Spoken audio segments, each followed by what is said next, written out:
Hi, I'm Kirk. I promised my friend Deborah, a member of the Pepper team, that I would show her how I roast pork with EJ's pepper mash rub and my big green egg. So let's do it now.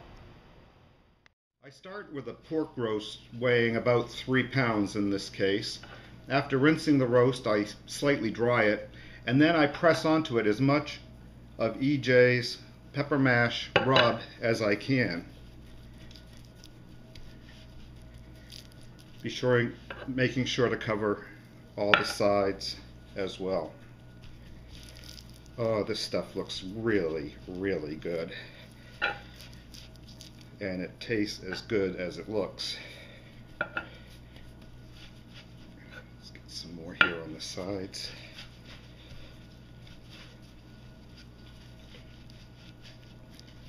Just rubbing it right in there, get as much as possible.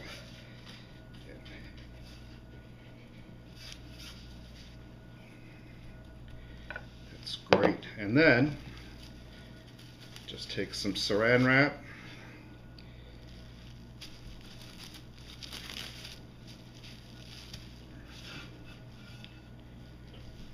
Save as much of that pepper mash rub as I can.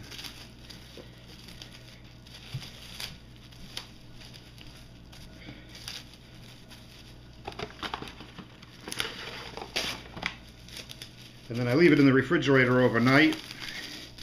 And then tomorrow, before I put it on the grill, I'll cover it again with some more of the pepper mash. That'll get us started. Here's what EJ has to say about his pepper mash rub. EJ grew up in Louisiana in a small Cajun town. In his home, spicy didn't mean the food had to have a lot of heat. Cajun food to his family was about good flavor and not so much about the heat. EJ wanted something unique, so he tried creating a pepper concoction that could be used in place of hot sauces and hot cooking spices. The key was to develop something flavorful and not just hot. That was the premise for the original pepper mash. EJ's pepper mash rub is a dry seasoning version of the original pepper mash. For more information and other recipes, go to www.ejspeppermash.com. I use Weekend Warrior charcoal and an electric starter. It takes about 10 minutes for the electric starter to get the coal started. Okay, it's been some 40 minutes since I took the electric starter out. I have a nice, hot, durable fire, and we're going to move on to the next step. So now I've put the big green egg table in legs up and the grill on it. The dome temperature is now at a steady 300 degrees in the big green egg, and we're ready to put the meat on. The pork has been in the refrigerator overnight. You can see how it's absorbed the spices. And now I'm going to add some more rub and put it right on the grill. The roast goes directly on the grill, and I use an electronic thermometer. I place it right in the center at an angle, as you see.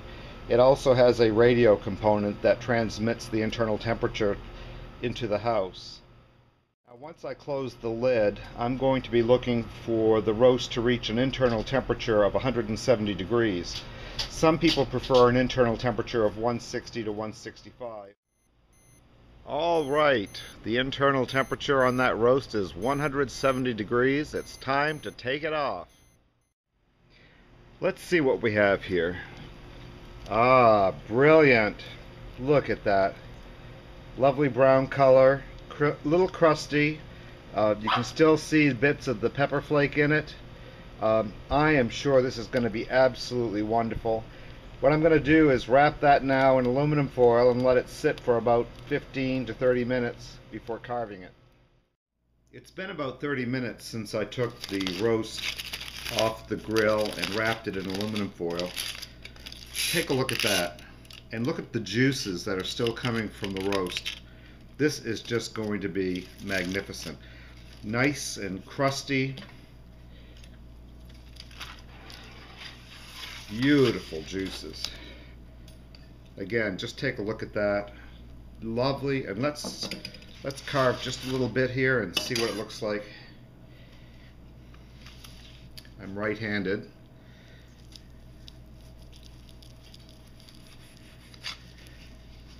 Wow. Is that not just the perfect texture? Let's try that one more time. Of course, now the real test is, how does it taste?